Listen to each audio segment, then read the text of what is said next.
Let's think. No, I think it's hard work. Everything is hard work, really, isn't it? You know, you don't nothing.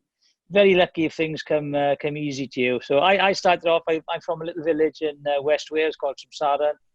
I left there in about 1980. Like I say, if you want to go back then, no, nothing's changed. So I started playing for the school and the village and everything, and I didn't have any international honours at any level. I just kept on persevering, playing for my village and my school and everything. And then I had a call from Neath Rugby Club. Played for Neath 1982, I think it was. And then it went from there then. I was in the public eye. I had a bad knee injury just at the start of my career for Neath. So I had to wait another 14 months to restart my career. And then playing for Neath, got noticed. Then 30-odd games later, I was lucky enough to play for Wales. And it just went from there then. And I thought that, you know, I worked hard to get there. And I worked even harder when I was there because I knew that, you know, people wanted to knock me off my perch. I was an easy target. So I just made sure that, you know, I battled hard, you know, to keep my place because that's what I wanted to do. After not achieving anything as a youngster, it was, you know, it was equally special for me just to, you know, to stay there and make the place my own, I suppose. So from there, then I decided to go rugby league. I tore my cruciates, like I said, when I was 20. So, and I left school very early because my dad had cancer and died when I was 14. So I had to leave school then. So to help my mum. So I had no qualifications behind me. So I thought security of rugby league contract would then, you know, have a bit of peace of mind for my family and myself. So luckily I went to rugby league, signed for a world record fee. So that put a price tag on my head and a target, which I'm ever trying to knock my head off every game. Talk about abuse and in sport now. I can't even say, you know, some of the things I was told on and off the field, but you know, it was I'd experienced all that through my upbringing in Intrusion, so it was in my DNA. So and then from there, the rugby I went to Australia for a couple of seasons, played in Australia for a couple of seasons, and yeah, rugby I suppose is you know has given me the platform to do other things. So a long career in it, and one that I really enjoyed, and you know, played in Australia, played in New Zealand, rugby union, rugby league, played in, you know, all over Europe. So it was exciting times in them days, but also, you know, it was amateur for most of it. So, you know, I had to work alongside it. Yeah. Would you say that your mum was your biggest motivator in the beginning then? Oh, that's a tough one. My mum is like my hero, I suppose, because after my dad died, you know, every decision that I had to make was made on my own. I didn't want to bother my mum, but she's been the rock behind there, you know, and she's the way she, even when my dad was ill, I had to go to Cambridge Hospital, Addenbrooke's Hospital. So, you know, she would go away for 3 or 4 months and then leave us with my grandmother.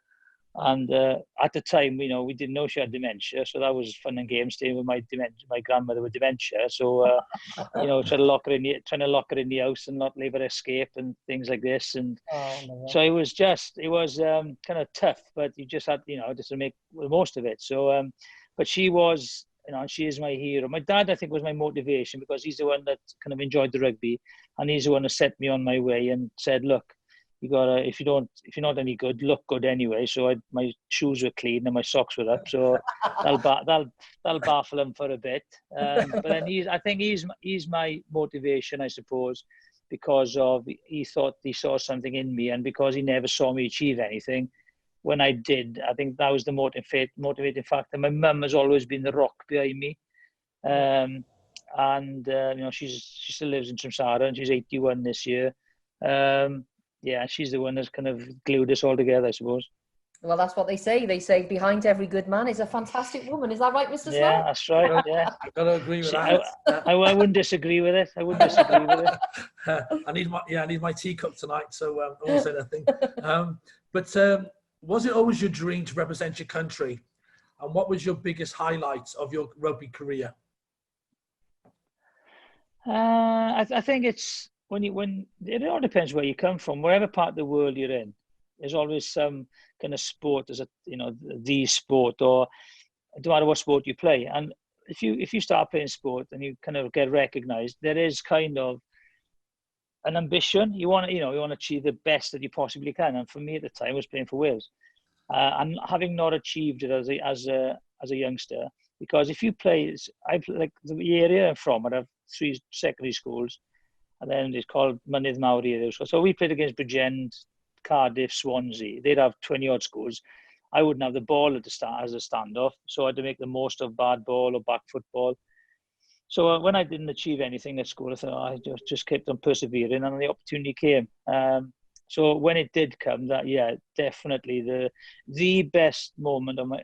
I've been lucky. I've scored some like lovely tries on national television, and funnily enough, just when my contract was due, which is always nice. It was.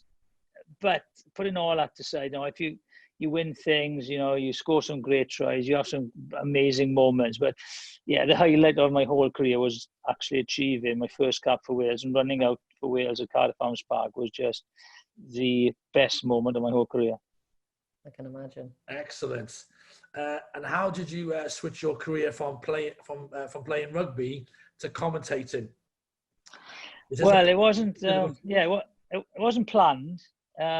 Because this is one of the things that happens in sport, that period of giving sport up and then having a real job is because you're in a privileged environment, and you live in a bubble.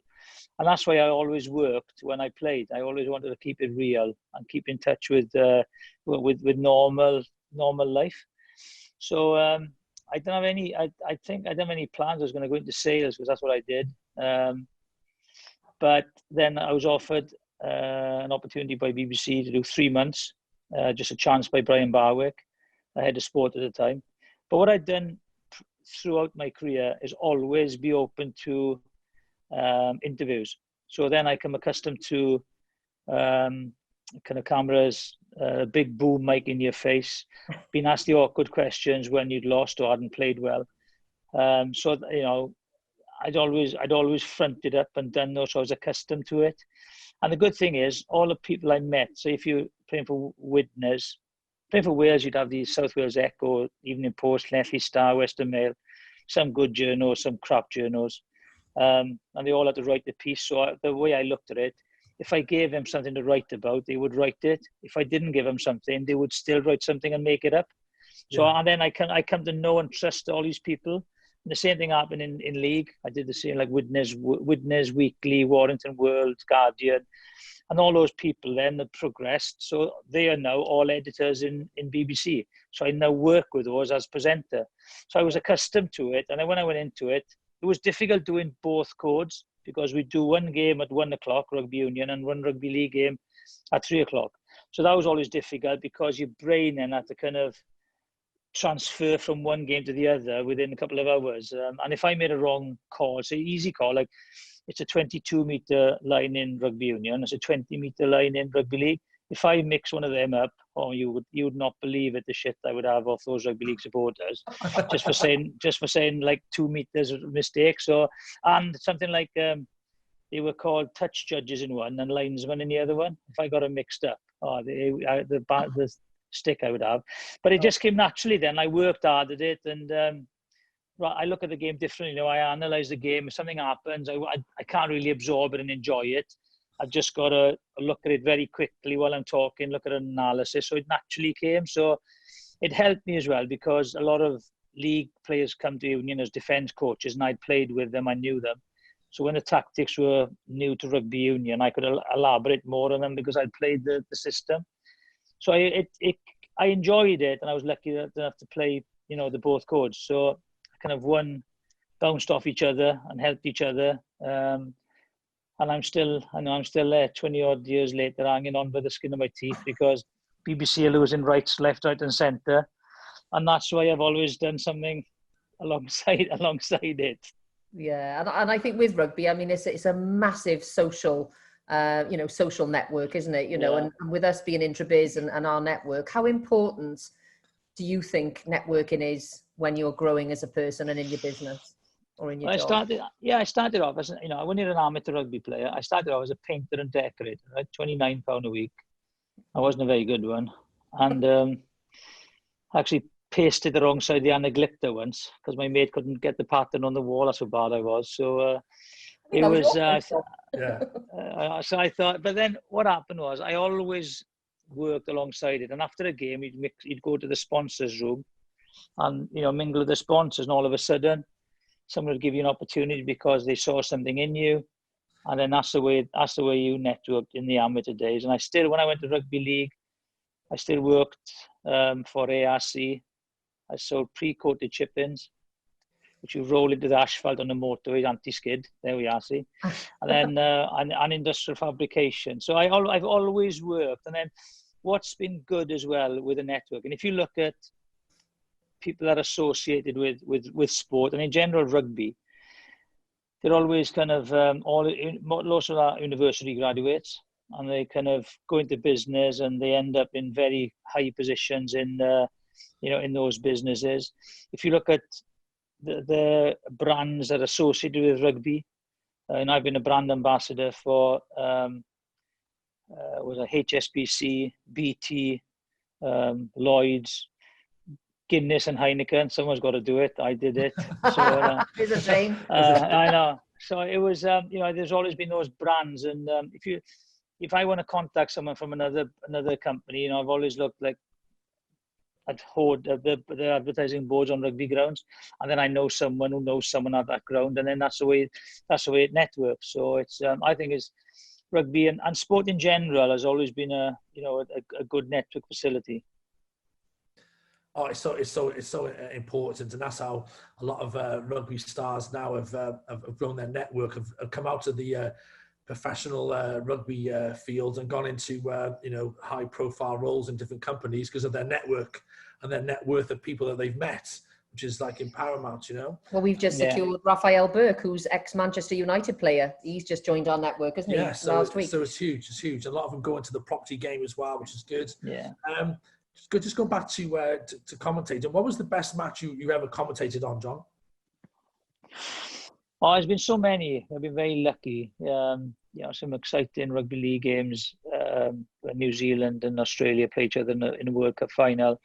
England, they lost to New Zealand in Wembley in the last minute. Something magic. But I think there's two games that stick out. One is when Wales came back from beating Scotland. I can't remember the year it was. It's been shown on television. They were losing by 12 points with 7 minutes to go or something, and you could feel the energy in the stadium build. And Andrew Cotter, the Scottish commentator next door to me, I'm passionately Welsh, and then you could just feel something was going to happen, something special. And then we scored right in the last minute to win it. That was one. And then the other one, when I was doing radio for Radio 5, when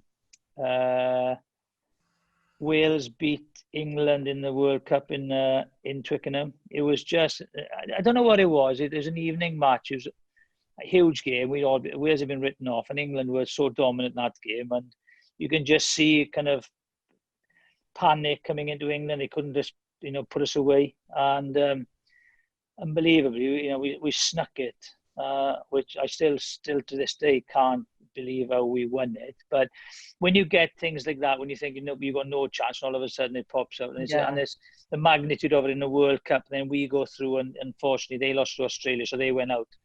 But those kind of games always stick in your memory. And I think somebody was filming me behind, and when we scored, I just threw the mic up in the air, and I just lost the mic fell on the floor, and thinking because it was on radio. But no, it's I was at I didn't comment it, but I was at the England-Australia game when England won the World Cup, and I still think that was an absorbing match and a great place to be, because it was nice to see Northern Hemisphere win a World Cup game. So I've been very fortunate, to witness some amazing games, work on them, but also not work on some.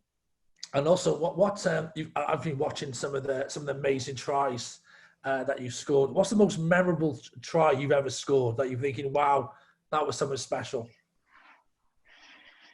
Oh, it's like you remember so many things. like Nigel Owens reminded me last week that I played in for Llanelli against Pontevedra in a cup back in 1988. And I had a ball, because in those days you had different challenges, because it was a wet day and I was playing against all my ex-schoolmates who were still playing for Pontevedra, and they wanted to make their mark on me. And I kept quiet all game, and then I thought, I'll show these now. So I had a ball in my own 20 and I chipped over, caught it, then grubbered, and then legged it, like kicked it, and then it stopped just before the dead ball line, and it was a straight foot race, me and my two schoolmates, and I won. And I dived and put it down, and I jumped up. I thought I scored, and the referee, who was 70 yards back, went like this: "No try, no try." I'm thinking, so that was one special one, because you just show sometimes what you could do and why you achieved what you did in a way to your mates, without rubbing their nose in it. But there was a couple I scored up in Halifax, which Ray French says the best tries he's seen. I scored against New Zealand. Length of the field try against New Zealand, where people remember. But the two tries that kind of people relate to most is one scored against Scotland for Wales Rugby Union. Like kind of Robert Jones gave me one of those miracle bad passes. I still watch it now. And I just had, you got to react to those things. But everyone else was put off. Defensive structures were kind of destroyed because they thought the pass would be good. I just cut back inside and kicked through, and I scored. And then that's one that people remember. But then the one for Great Britain then in Australia, in Wembley, it's an Ashes Test match. We're underdogs with 13 men, 12 men, wrong game, because Sean Edwards has been sent off. So we hang on to win. So that's, and because people remember tries if you win games. If you don't win games and you scored a brilliant try, people tend to forget them. So it's always nice to score when you win. So those two are the real ones that ultimately stick out. I'm not saying they're the best ones I scored, but I think those are the two that people can relate to me. Brilliant. And obviously, I mean, you're the most, amazing player, but who would you say is your favorite that you've played alongside? Have you got a favorite player that you could say, he's really good? I think there's a couple of, I was very lucky, I played against David Campese, Australian, who was absolutely amazing, player, talented player. Yeah. Then you have someone like Martin Johnson or Lawrence Delalio, and those kind of guys. But the guy that I enjoyed and kind of idolized, I suppose, was Terry Holmes. I grew up watching Gerald Davies because he's in a little village called Llansaint, who's got fewer people than Tramsara. So, but he was absolutely brilliant with the ball. But I think for me, Terry Holmes was just the one player that I loved to play with. He gave you this feeling that you weren't going to lose when he was on the field, and he was a rare talent and a great bloke as well. Amazing. Excellent. And you've been to some amazing countries. What's been your favourite place you've been and played rugby at? I can tell you the least favourite is Papua New Guinea. Oh, God. Yeah. Why? It's just... Well, the first thing it says, don't go to the hotel because there's still cannibalism there. That's the first thing you have, right? So you don't tend to venture out very far from the hotel. Yeah. It was 100 degrees, 90% humidity. We trained every day at 3:00 just to get fit for to New Zealand tour. So, and then when we were playing the games, they shot tear gas into the crowd. We were on the ground and there's tear gas all around us. So that was a difficult place to go. They had the home referees as well. So when you say whose ball it is and they say, oh, it's ours, you're up against it. Oh, I think that's the worst place I've been. I think I've only been to New Zealand in the real winter, and people tell me it's a beautiful country. I've not seen that part of it because I've only seen hailstones and rain and being kicked to death on the rugby field. So I have to say, I lived in Australia for a year, and I did enjoy living in Cronulla. I lived on Cronulla Beach.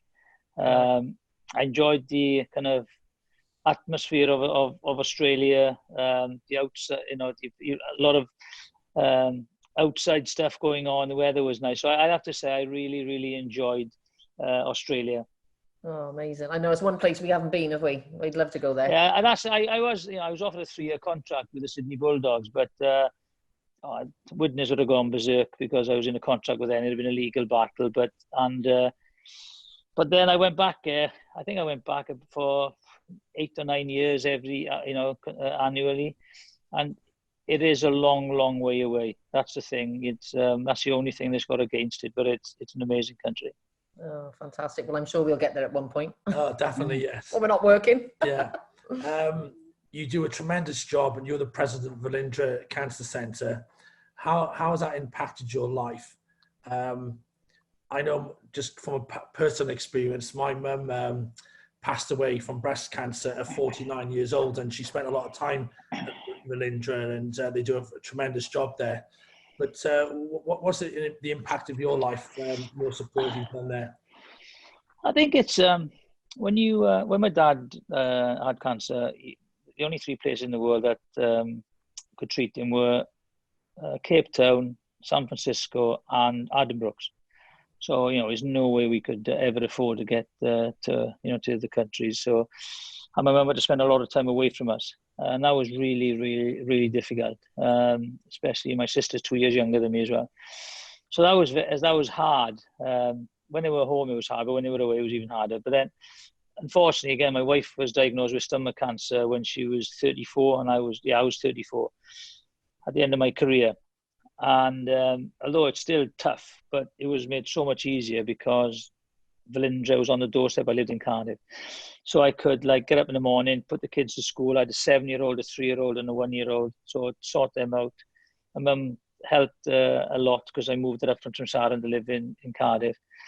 But then I could go to the hospital, spend a lot of time in hospital with my wife, and then come back, sort the kids out, put them to bed, then go back. So it was a lot easier. Unfortunately, the treatment didn't work and she passed away. So, but the reality of, having such a magnificent facility right next door to us was brilliant. So then they asked me to be a patron.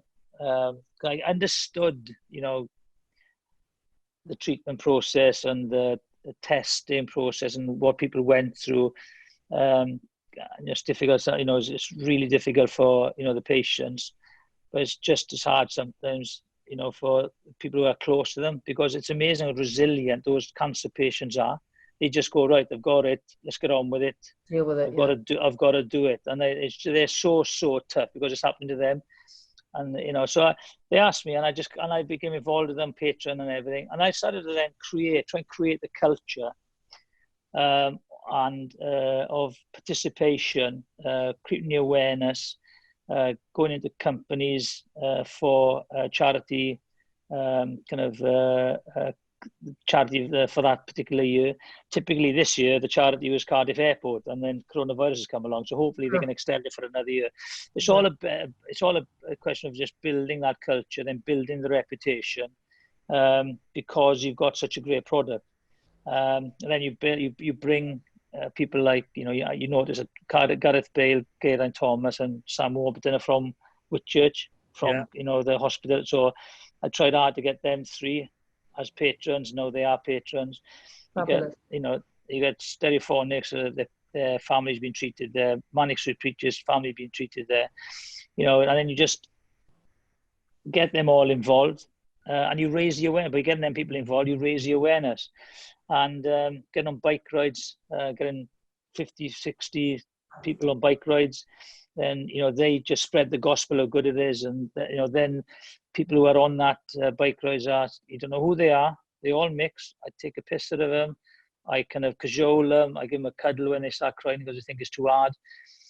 So it's all a team effort. So, and then from that then kind of grows again. And we've had some, amazing donations, from people, like 500,000 up, like sometimes, and it all helps. And in the 12 years, I think we've passed 31 million this year. That's incredible. So it's and it's just it's been tough, and it's I do videos and everything, and then I go and see people, and then you have an email line going, I know the person you saw last month, she's not with us. So it's important to keep that going, and then when you know, when the good stories come and people ring the bell when they leave, you know, it's important to show those as well. So it has been brilliant. You know, it's been hard work, and it's been quite emotional. I remember I did it after one bike ride in California. You know, I made my speech, and I never get emotional since my, you know, my upbringing. I think I've had to toughen up very, very quickly. So, and I remember I don't cry very often, and I don't get emotional very often. Like, but then when we crossed the Golden Gate Bridge and realized what we'd achieved as a group, I rung my mum, and then when I rung my mum, I started crying. Oh. So, you know, it was, and it's that kind of emotion that ties you in, and it's a life experience. Yeah. So, you know, it's going well. Especially, it's tough for everyone in Corona during this lockdown, and especially charities as well.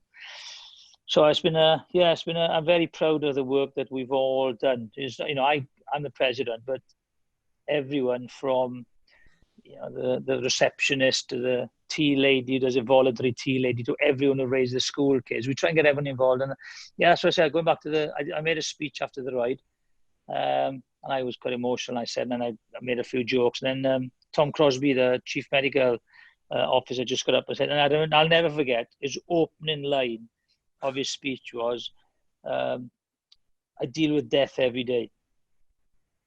And I thought, oh my God, you know, if that doesn't catch the attention of the audience, nothing. And we'd been with him all week, you know. So yeah. But it was I'm very proud of the fact that it's going well. Hopefully the new hospital will go ahead, and you know, it'll go from success to success. I know, and it is a nice feeling when you do things for charity, because I mean, we totted it up long ago, didn't we? And you know, us as a business, you know, just us with our members, we've raised £300,000, haven't we? And that means so much. You know, that means so much to that, you know, that particular charity. And you know, that's all I try and do is, look, everyone's got some connection to some charity. Yeah. You know, I know, you know, this coronavirus. I saw a stat last week. I mean, the coronavirus now, and everyone's very careful. But there's 450 cancer deaths every day in the UK. So, you know, that's why we've got to just keep on and just making it, if we're going to make it easier for people going through that treatment, you know, so be it. It's not a lot of, you know, it is, not, it's difficult work sometimes, but when you see, you know, how happy we make some people, it's just, you know, you can't put a price on it. No, absolutely. It's life-changing, isn't it? Yeah. Yeah, it is. Brilliant. Okay, so we got some questions from the audience today, and I know we've got Dan Stanley down in West Wales. I know he would like to ask a question, and then we've got Mark Davies, who is our franchisee down in West Wales. He says he's got a funny story to tell you of when he met you. So, so this is going to be quite interesting. So Dan Stanley, over to you first, if you'd like to unmute yourself, and then Mark, you can do the same. I know Mark and Bernie, they're traveling in the car at the moment down to Cardiff. Yeah. But Dan Stanley, you there? You down there, Dan? Yeah, sure. Hi, Jonathan. Good afternoon. It's great to hear your story, and particularly the piece at the end about the charitable work that you do. Yeah, it's really refreshing to hear the way you're giving back. I'm feeling a touch nostalgic right now, because when you were putting your Witness shirt on back in the early 90s, I was playing for the under 11s town team, ball boying at weekends. So Norton Park as it was back in the day. Oh yeah. So, yeah. It's changed now. It's changed a lot now, isn't it? So the false pitch, new stands. I lived in Higher Ashton. Okay, yeah. Probably a bit like Trimsarren. Not much has changed apart from the stadium. No, I drove my wife from there last summer. Just showed her where we lived and everything. So I'm not sure how impressed she was. But the people are fantastic. Again, you know, the people at Witness were absolutely brilliant to me and the family. Yeah, that's right. And for me, Witness was home, but now it's Swansea. But I want to. You're not stalking. You're not stalking me. Yeah, I'm stalking as well.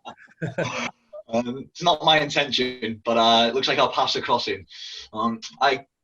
When I look at life, essentially it's a series of transitions, and just, you know, when everyone knows your story, Jonathan, you know, from rugby union to rugby league back to rugby union, Trimsarren to Witness, traveling all around the world, you know, even from being married to being widowed at a young age. I want to ask you the question, you know, what is the key to managing transitions successfully?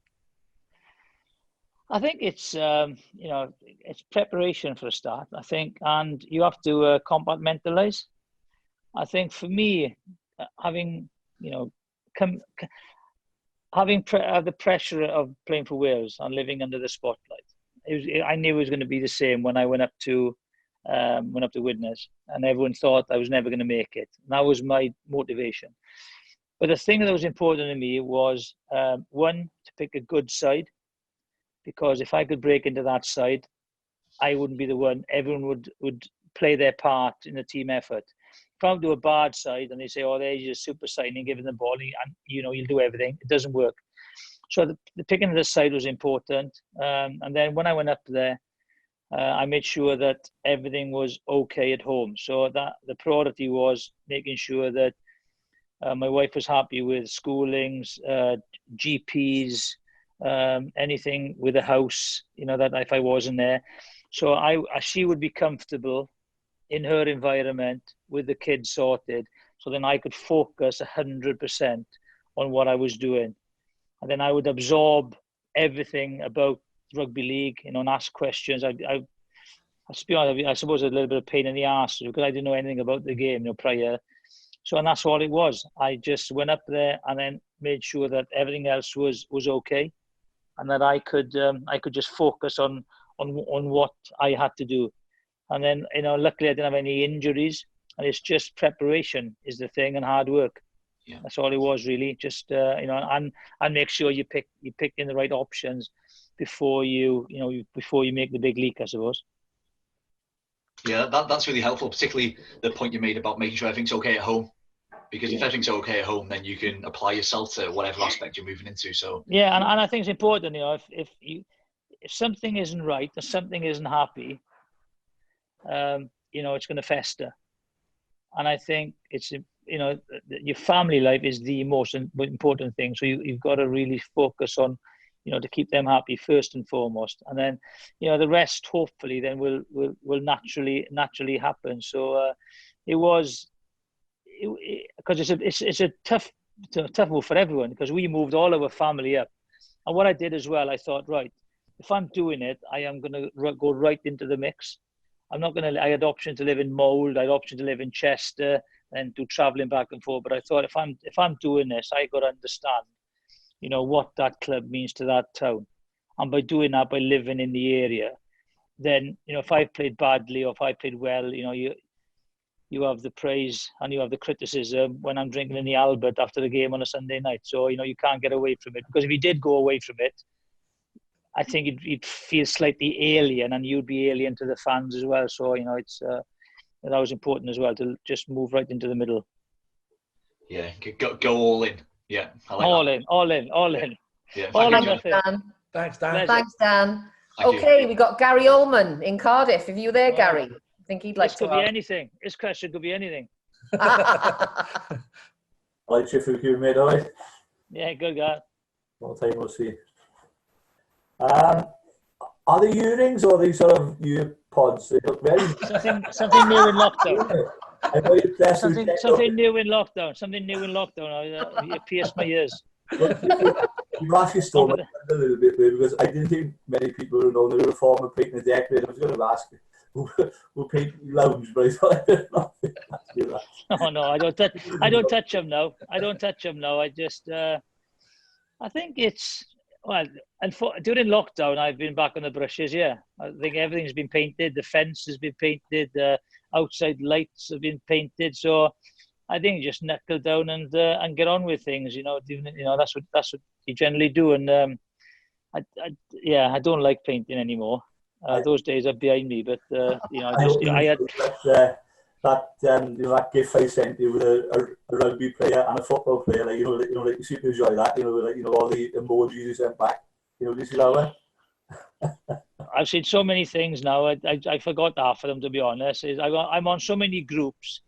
I'm bored of WhatsApp now. I want normality back now. I think, like someone told me, I'm missing people I don't even like now. I appreciate that. That's not so you, Gary. Don't worry, it's not talking to you. Well, I know a couple of people that may want to ask this question, union or league? I could probably answer that for him, I think. No, I think it's different. I think it's different stages of your career, and you know, being a natural rugby union player, you know, playing for Wales was my ambition from growing up as a kid watching Heroes.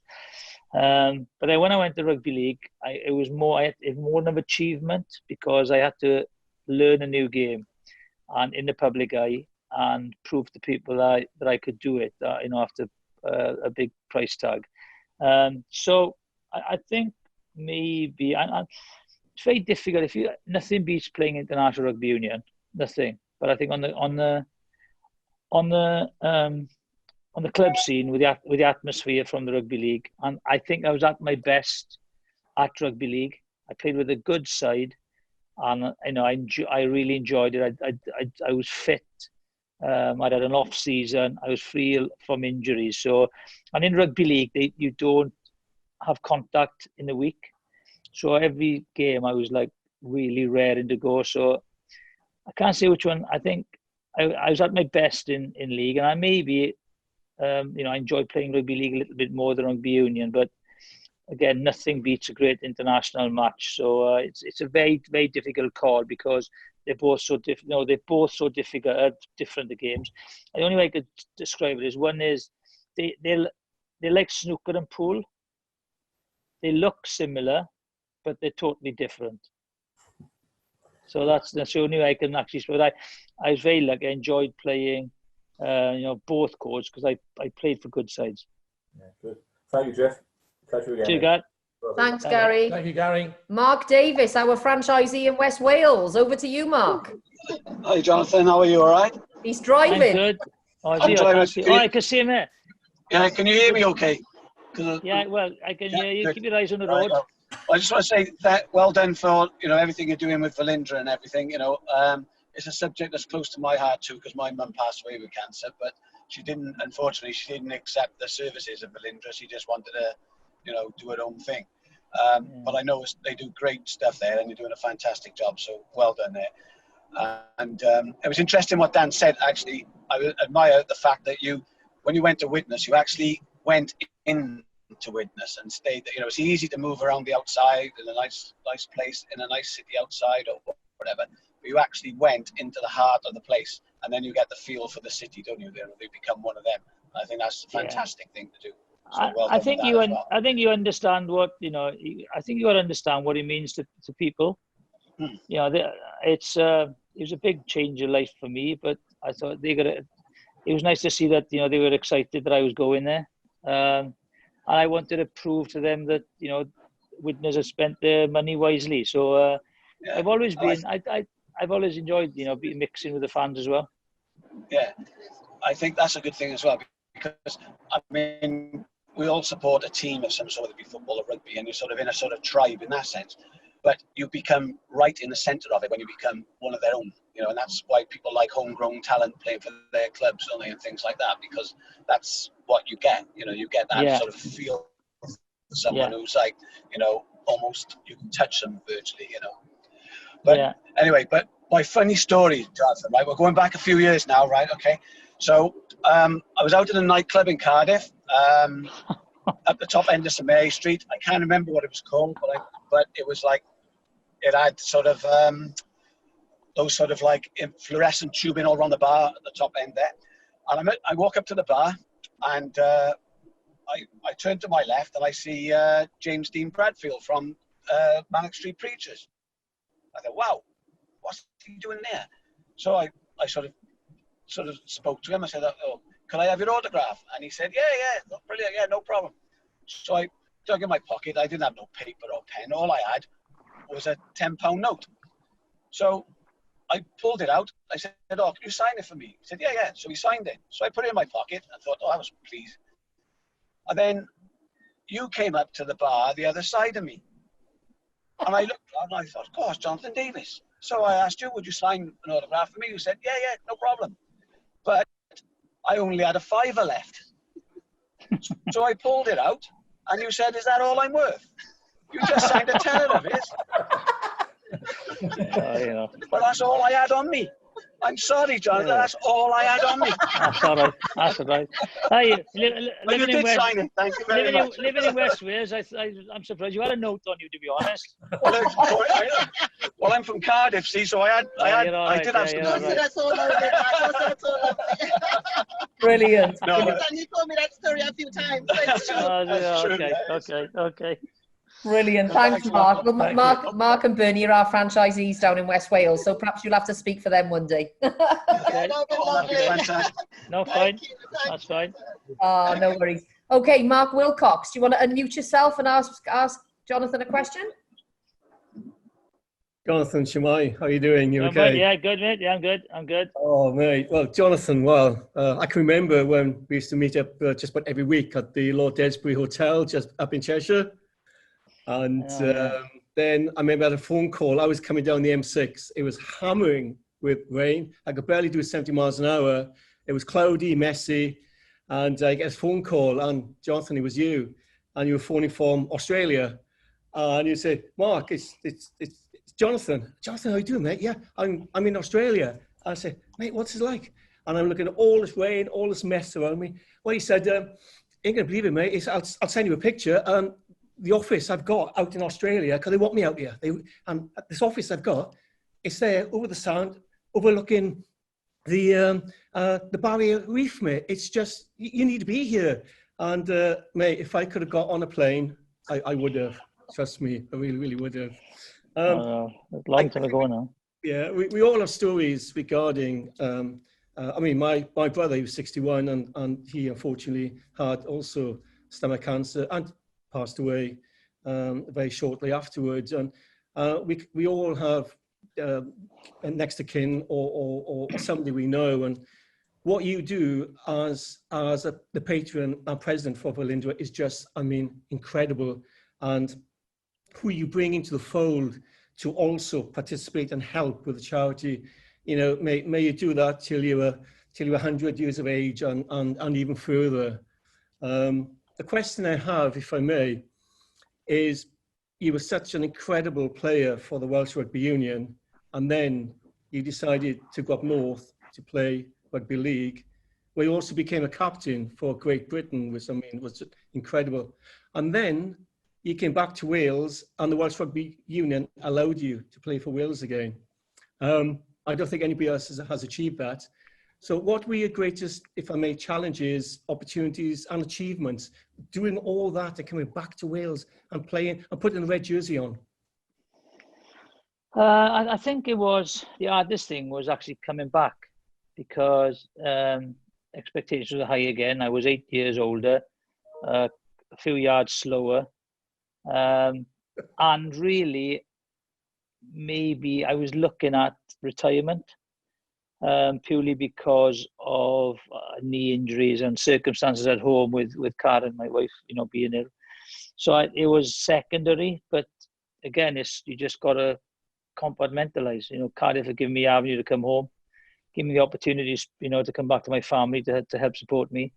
And then, you know, they asked me to, you know, Wales wanted me to play again. I didn't particularly want to play for Wales because I wasn't at my best. I was past my best a little bit. But you know, you can't turn them down. So that it was very difficult in kind of maintaining the standards that I'd achieved in my career, because you're only as good as your last game, I suppose. But you know, that was the difficult thing, was trying to keep on going for that one more season. They asked me to sign for one more year, Cardiff, and I said, "Oh, look, you know, I don't want to do it anymore." But you know, but then it gave me time to kind of put jobs in place for me to step into the next kind of chapter of my life. So that was the toughest one. It's just, but what it was good was it gave me the opportunity to, you know, look at the next step of my career then. And I was offered jobs with, you know, a couple of companies that could run alongside my my Cardiff playing days. So it was tougher coming back, because I was like, you know, not as good as like everyone else, not as good as you used to be. Oh, thank you, Mark. Oh, yeah, okay. Okay, Mike Armstrong, over to you, Mike. Hi, Jiffy. How's it going? Okay? Yeah, good. Yeah, good. Good. I don't want to make you feel a bit old, but you were my boyhood hero when I was growing up, watching Cardiff when I was a young lad. I know. And Yes. you're an amazing player, and obviously what I used to think was amazing about you was the grubber kick. So one question I want to ask you is, why has the grubber kick seem to have gone out of the game? And then another question I want to ask you, because I went on a 20-odd year barren spell until Wales won a Grand Slam in 2005 because of the exodus of all the players going to the north. So do you think you would have been part of a successful Grand Slam winning team for Wales had all the players not gone to league? The first question, the grubber kick, I think that no, everyone kind of thinks that possession is so important that, and I think they're slightly overcoached. Because there are opportunities in the game. I see it in commentary. If a fullback is caught in the line, in the tackle, ball comes out, there's no one drifting behind, right? The grubber kick is on. So I still think there's opportunities there, and you communicate. You don't grub it. Sometimes you got to grub it to yourself, but the best opportunity is grub it to someone else. So that I still think it's on a lot of time, and it's you're right. I think it's underused. I definitely think that we would have been a very, very good side. In '88, we won the Triple Crown. And then, we had a really, really good side, and there's a lot of youngsters coming through as well. And if we'd have kept the nucleus of those players, I'm sure we'd have built on '88. Came third in the World Cup in '87, but we were way behind New Zealand and Australia. But I think that we would have we definitely have won a couple of Triple Crowns or Grand Slams in the maybe late '80s and early '90s. Definite. Brilliant. Fabulous. Thanks, Mike. Well done. We've got a lady on board that would like to ask you a question. Deb Morgan, over to you, Deb. Hi, Jonathan. First of all, I'd like to say I've always had a soft spot for rugby players. And then after you and I met 25 years ago, it was just hang on now.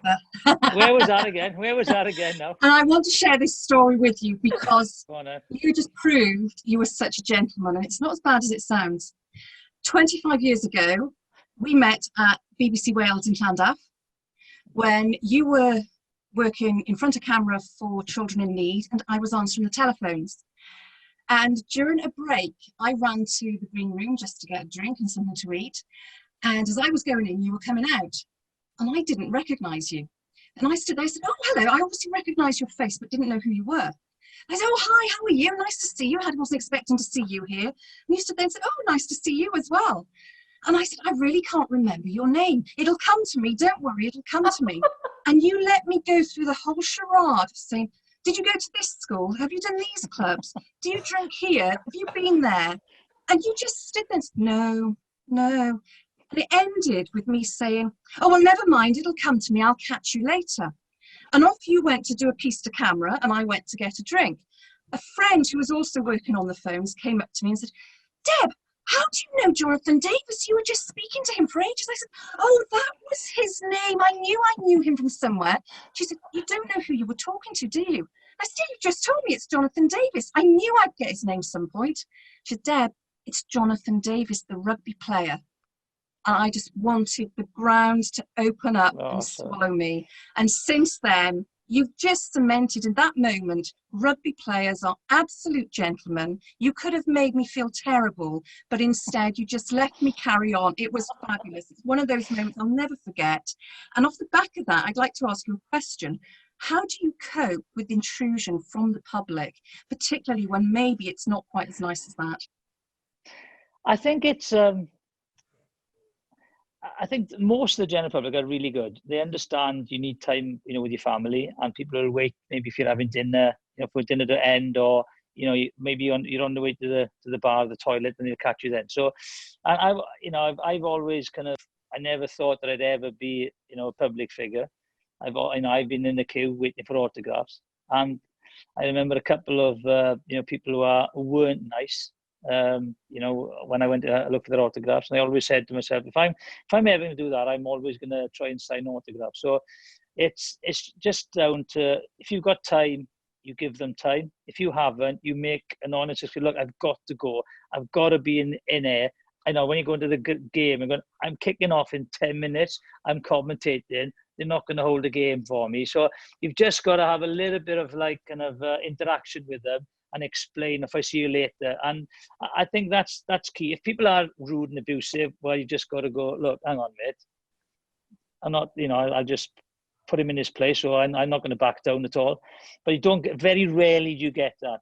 So I've been very lucky. I think I've been very lucky, with the people I've met as I've come up, and I've come from, like a counsellor's background. I've always got on with people. So any kind of situation, I tend to try and, be nice or try and diffuse something. And my dad, honestly, one of the things my dad always told me to always tell people is, and tell my kids, it's nice to be important, but it's more important to be nice. Yeah. And I think that's the way I've tried to live my life, and I still get letters now of boys I played with, like in Lee Jarvis, for example. My mum sent him a letter in 1991 when I was in Australia, saying, "Oh, sorry, he's gone to Australia. He couldn't write the letter, but I've written this instead for you." And he signed a photograph for you. And Lee Jarvis played for me with Cardiff then. So, it's always nice that you do nice things for people. And I think, what goes around comes around. So it's always nice to be decent. Brilliant. Thank you, Deb, for asking that question. Well done, Deb. A couple more questions. I know Jay Shepherd from the Pituitary Foundation. Over to you, Jay. Welcome, Jay. Hi, Jonathan. Great to be here. I'm a head of fundraising myself. I've been involved with charities for the past 15, 20 years. I'm just full of admiration for the work that you do with Velindre. I honestly think you should be knighted very soon. When the could come in. Let's start a petition. No. I got a funny story about the first time I met Jonathan as well, actually. Oh, no, not again. I've been around a bit. I was working for a cancer charity. It was about 2012, and we organised a fashion show. So it was all of the models had breast cancer, and they were escorted down the runway by the team at the time, the Welsh team. Jonathan was a guest of this event, and you were absolutely pissed as a fart. You were so comical. You were so comical. It was hilarious. You were taking the mick of the players. You were taking the mick of that, and it was comedy gold, honestly. The truth's all coming out now. But my question to you, Jonathan, is, who's the hardest, either opponent or player that you've played with? Who's the hardest? Not in terms of tough on, I mean hardest in terms of fight-wise. Who's the one person that you would have? Oh, there's been a few. Like you can look at someone like Dale McIntosh. I played with a guy called Brian Williams, who's a farmer from Narberth. He was just ridiculously strong, naturally strong. And then I'd played with a miner called Di Morgan from Croydnant in Neath, who was hard as nails. And you're thinking, there's no way I'd want to mix with none of them, But then again, you come on the field, Terry Holmes is another tough bloke. Played against a guy in Australia. His nickname was Cement. Because of the way he hit people. So, I have total admiration. And, when whoever goes and, plays sport, I have total admiration when it goes. It takes a lot, you've got to put a lot in to get a lot out. And I always think, if you're an hard bloke, even if you play darts, you're an hard bloke. And I'm from Trimsaran, and it's a lot of blokes in Trimsaran. I'm thinking, whoa, no, I wouldn't mess about with him, And so there's been a lot of tough blokes I've come across. The toughest guy I've ever played against, I think, is a guy called Mal Meninga from Australia. He's like 6'4" and about 18 stone, and I'm like, oh no, here he comes again. So I didn't really enjoy tackling him that much, but I suppose it's part of the job. But there's so many tough players, mentally and physically, in rugby. Yeah, thanks, Jonathan. Keep up the amazing work that you're doing for Velindre, honestly. Yeah, you got to make people laugh. See, when the boys are there, all nervous. The Welsh team are all nervous out of their environment. Hand in hand with ladies who may be uncomfortable in their environment. On the stage. True. And they've had breast cancer. The best way to make them at ease is just take the piss out of everyone. So true. I think And they the won most the important championship. thing, yeah, and I suppose you take a piss out of yourself. If you can laugh at yourself, right, that's a brilliant trait to have. Definitely. Absolutely. I've always said that. Definitely. And laughter is the best medicine. Fabulous. Yeah. Thanks, John. Phil Emmanuel, over to you. Hi, Jonathan. How are you? I'm good. Yeah, I got you there. Yeah. It's Phil Emmanuel from Caerphilly RFC. I think we met a couple of months ago when you spoke at the club. Just before lockdown. Yeah, it was. Yeah, and thanks for doing that. It was a great night. That's okay. So that's okay. We both know there are some things that we can't talk about your time spent in Caerphilly RFC, but don't worry about it. But I just wondered if you could just tell the story how you helped keep us in the Premier League of Welsh Rugby by missing that kick. Yeah, I was playing for Caerphilly against for Cardiff, and who was the outside half now who came up to me? I can't remember his name. He played a lot of sevens. Was it Dave Phillips or Chris John? Was it Boise? No, could have been. Oh, I can't remember. So I'm taking a conversion, and we've won the game, and the points difference, we didn't bother us, to be honest. And then as I'm walking, I can't remember who it was, but I was friendly with him at the time, and he said, "Oh, points difference can be vitally important at the end of this tour, at the end of this season, and we don't want to be going down 1 points difference." So I thought, "Oh, okay." So I said, "Oh, would I rather go to Caerphilly or rather go to somewhere like Ebbw Vale or Tredegar or something like that?" So I'd rather go to Caerphilly. It's only up the road, so nice. And I enjoyed my time in Caerphilly. So I actually aimed the kick up, and I just shaved the outside of the left hand upright. And and as I said, and then as he came running past, he said, "Thanks for that, Chip. We could have missed it a bit wider, to be honest," he said. So that's what happened, innit? I didn't think of it at the time, and he asked me to do it. I thought, "Oh, why not? You got to live in the moment. You'll appreciate it, what I did for him." And then I don't know if it did make a difference or not at the end of the year, but at least I helped. I helped anyway. We did manage to stay up in the top league, and it did get us another sort of tranche of money off the Welsh Rugby Union, which is difficult enough in these days. I know, there we are. And I retired then, so it didn't make any difference to me. They couldn't penalise me at all. And I'd never own up. Thank you. Thanks, Phil. Yes, pleasure. Two final questions from ladies as well. So we got Karen Newton and then Nicola John, if that's okay. Have you got a few minutes spare, John? Yeah, hang on. Go on. Who's the first one? So Karen Newton, who's over in Spain. So Karen, welcome to the... Yeah, really hot, sunny Spain I am in at the moment. Hi, Jonathan. I'm British. I also hold dual nationality with New Zealand. So my questions are based around New Zealand. And I'd never seen rugby until I actually went to New Zealand to live. And for me, the All Blacks, I'm sorry to say, but the All Blacks are the best. Yeah. But my questions are, one, what was it like facing the haka? And two, you said that when you went over to New Zealand, Australia, it's actually a long trip. How do you cope with all the time you have to spend, the hotels, the traveling and all that? That's the worst thing about, I think, sport is travel.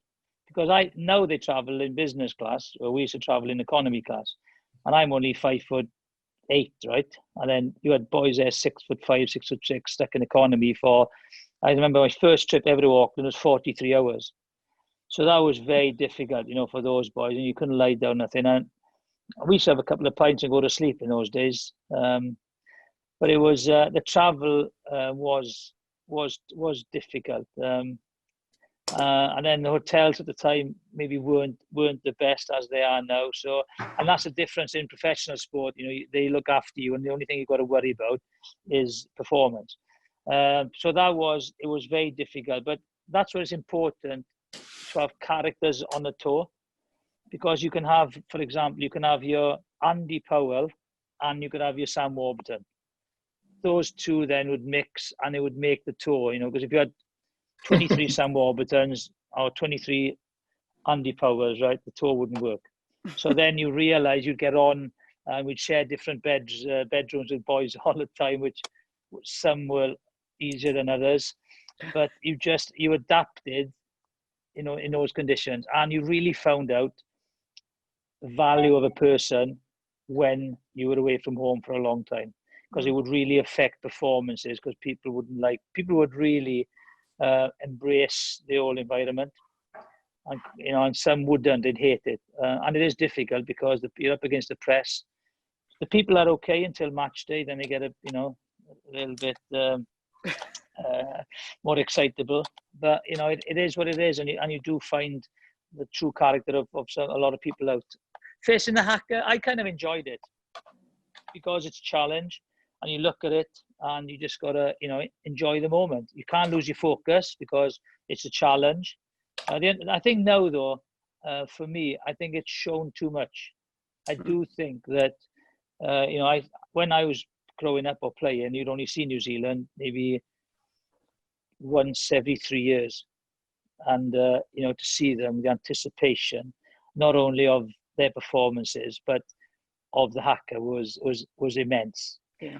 And now sometimes, you know, the talk is, oh, what's the hacker going to be like this time? The hacker maybe overshadows the game, and it's theatrical, and I think it's gone slightly too commercial. So when you see it so often, I do like it, but I've seen it so often now. You know, I think it's lost its spark for me a little bit. You know, you see Tonga do it, you see Samoa do it, you see the Maoris do it, you know, and it's just a bit repetitive and too much. So I suppose, like, you know, too much of a good thing, you know, it just, you know, it doesn't work anymore. So that's the only thing for me. But it's when you face it, it is, you know, it's special, because facing the All Blacks is very special. Yeah, amazing. Thank you. Thanks, Karen. Thank you. And last but not least, Nicola John from Jigsaw. So over to you, Nicola. Hi, Jonathan. Hi, Nicola. How are you? Hi, I'm good, thanks. I'm a mum of a rugby mad 9-year-old boy. And during lockdown, it's rugby that he's missing more than anything. Do you worry that what's going on with the pandemic is going to leave a generation that haven't got the same talent now? Because obviously they're missing out at critical times. He's just started tackling, and just as the team are building a flair for it, obviously it stopped, and it's how many of those will come back to it. Yeah, I think it's it all depends a lot down to coaching. You know, if kids have enjoyed it, they'll be busting the gut to get back to it. When you get to a certain level, I know, Scott, I played from the age of 8 to 19 at Tommy Crusaders, and then I thought for 14 months I didn't play. I really fell in love with the game again, because I was just maybe played a bit too much of it. So I don't think it'll affect it too much. Financially will be the biggest issue for the clubs, because if you don't have clubs, you won't have coaches, and kids will find it difficult, you know, to play somewhere, because sometimes it's difficult to take your kids here, there, and everywhere. So I think that's going to be the biggest hurdle, is get the participation back, you know, to where it was. I don't think the 3-month break will have done much harm, to be honest, because for the rugby boys, it's near the end of the season anyway, and they would have, you know, they could have practiced a bit more in the garden, you know. Once we're let out on the field again, they can do it. So I'm not really worried about, you know, the kids. The kids who really love it will go back. It's just a question of, hopefully the coaches will be there, because the clubs will have survived. That's the important thing for me, is the financial side of it, that kids have the opportunity, you know, to go back and perform. If they haven't got the opportunity to go back, I think they'll be raring to go now after this. I hope it's not too long. People are saying January, but you're right in the middle of the winter again. So hopefully, if it's not, it's the weather. Yeah, and I think even if it's not games, I do hope that they say, right, training, go back into training. So then, with the training, because usually you don't have enough time for training, you don't have your body kind of having rest. Your kids are doing all kinds of sport. So sometimes an enforced layoff is good for you. So if they come back and there's no games, I think it's imperative that the coaching is back, you know, and the teaching kids the right, like tackling is vitally important. You know, I tell your child now, that's the most important thing of the game.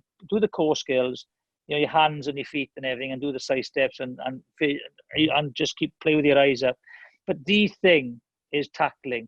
If you can get the art of tackling correct with the technique, get your heads in the right position, doesn't matter how many levels you go up, it's the pace of the games that change. If you've got the core skills, you will adapt to the pace, a different pace and different levels as you go up. So that's the important thing. Get your head in the right place when you tackle and you don't hurt yourself. Well, we're just up the road with South Gower Rugby Club. So if you wanted to come to a coaching session. All right, we'll see now when we're back. That's Paul Thorburn country, that is.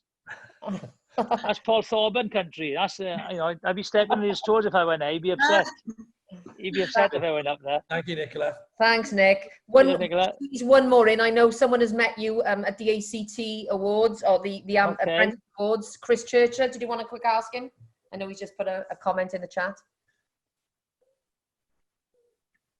Right, sorry, I forgot to unmute myself then. Hi, Chris. Let me jump on. Hi, Jonathan. Hiya.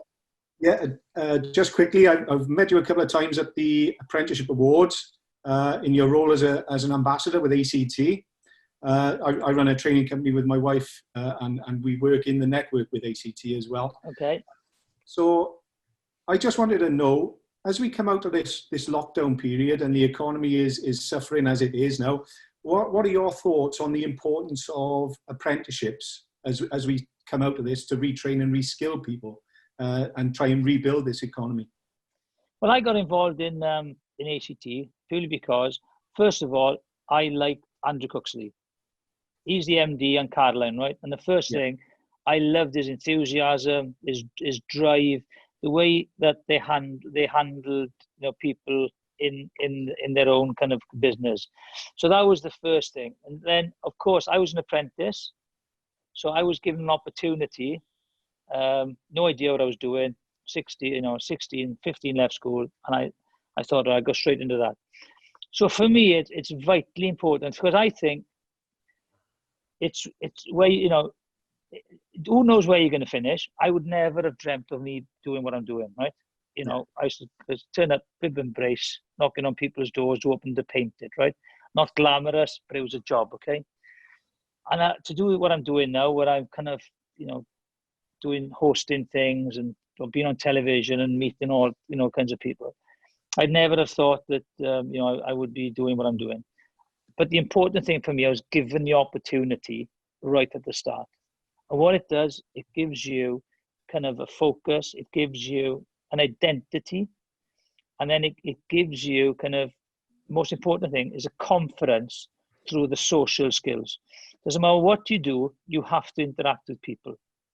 Yeah. And I think the most important thing of any business, I think, is the people.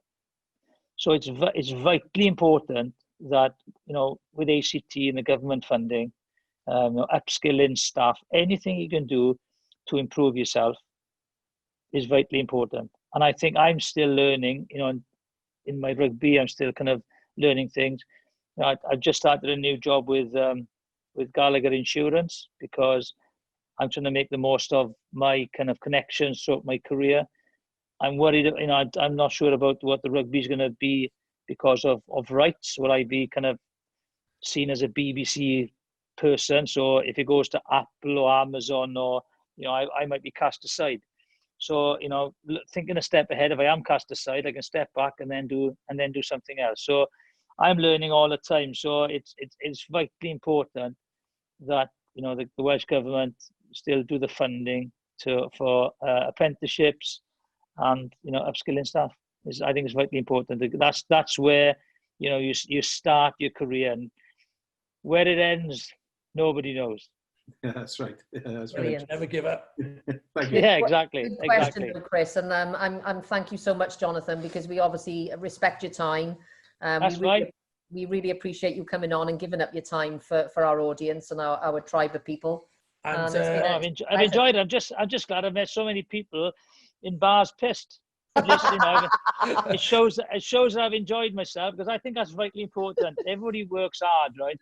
And I think there has to be a release. You enjoy your wins, together, and you got to suffer your defeats together. And I think for me, I've always enjoyed playing sport. I've always enjoyed having a crack. And I think friendships and relationships are the most important thing in the world. Absolutely. Excellent. And we agree. Hopefully hopefully everything goes to plan. That you're going to be the keynote speaker to open the Introbiz Expo at Cardiff City Stadium. Well, yes. On the 12th of November. Hopefully all going well. All going well. Well, fingers crossed. It's like, but it's, you know, everything. It's so difficult for everyone in lockdown. You know, my wife runs a couple of care homes, and it's just been a nightmare. And you find out who your good staff are, or who your bad staff are. Yeah. But I've been up in a meeting today in Newport, socially distancing meeting. But it's, you know, you just got to try and take over and I think maintain relationships in your business. You know, you just check up on people to say, everything okay? You know, anything we can do, or can we look to arrange a date? And I think that's it. You just can't. It's so very difficult, you know, to just do nothing and feel sorry for yourself, which is very, very difficult. Yeah. So it's important just to, you know, communicate and just get some kind of routine and plan. I think that's the thing, because no one knows what's going to happen after this. No, absolutely. And I think with us, we pivoted very quickly, didn't we? And, you know, we're proud to say that we've still served our members and new members we've attracted. You know, and at the end of the day, we've kept everybody connected, and that's what it's all about, is keeping those connections going, keeping the consistency up, you know? Yeah. Well, I know it'd be nice. I got, well, hopefully the event will go ahead in November, and I look forward to cross fingers seeing you face to face, not on the, you know, I didn't know what Zoom was till lockdown. I'm bloody sick of Zoom now, to be honest. I know. Yeah. And we'll get you involved with so we got some Hugo Boss events coming up as well this year, so we'll get you involved in them again. With I've lost a stone in lockdown. Oh, he's put it on. Can you tell him something? I have. No Guinness in lockdown. Only rosé, so it's a bit. You keep buying cakes and less calories. I know, mad. We'll get you and Sean over to the Hugo Boss events again. Brilliant. So just want to thank you, Jonathan. Everyone, give Jonathan a big round of applause, please. Yeah. Actually, shall I unmute everyone? Oh, do you all want to unmute yourselves a minute? All unmute yourselves very quickly. I can see them all. Clapping. Let's do a screenshot of you all clapping. Come on. I'm flicking through now. I feel like the NHS, yeah. I feel like the NHS, yeah. It's the 8 o'clock bar. Yeah. Oh, it's been an absolute pleasure, Jonathan. We really appreciate pleasure. You. So thank you, and good luck to everyone. Hopefully, I'll see you in November. All right. Cheers, John. Take care, John. Thank you very much. Bye-bye. Bye-bye.